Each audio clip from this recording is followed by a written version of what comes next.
2 गटातील गोळीबारात तरुण ठार, 1 जखमी. नेवासा तालुक्यातील घोडेगाव येथे गुरुवारी सायंकाळी 2 गटांमध्ये झालेल्या वादाचे रूपांतर थेट गोळीबारात झाले.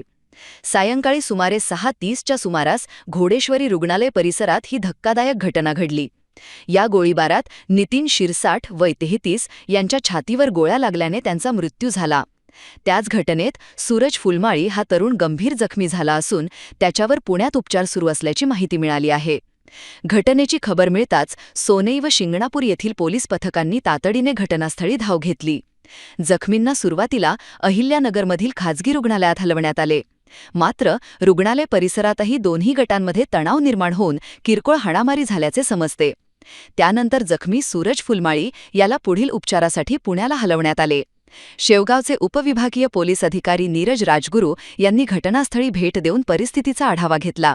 सध्या घोडेगावात मोठा पोलीस बंदोबस्त तैनात करण्यात आला आहे. जिल्हा पोलीस अधीक्षक सोमनाथ घारके यांनी दिलेल्या माहितीनुसार या प्रकरणी 2 संशयितांना ताब्यात घेण्यात आले असून तपास सुरू आहे. घोडेगाव हे अहिल्यानगर संभाजीनगर महामार्गावरील संवेदनशील क्षेत्र मानले जाते.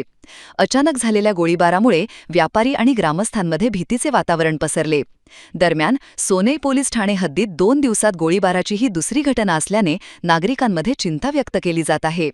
पोलीस सध्या घटनेमागील नेमके कारण आणि वादाची पार्श्वभूमी शोधत आहेत. ताज्या बातम्यांसाठी जय बाबा न्यूजला लाईक करा, सबस्क्राईब करा, फॉलो करा, शेअर करा. जय बाबा.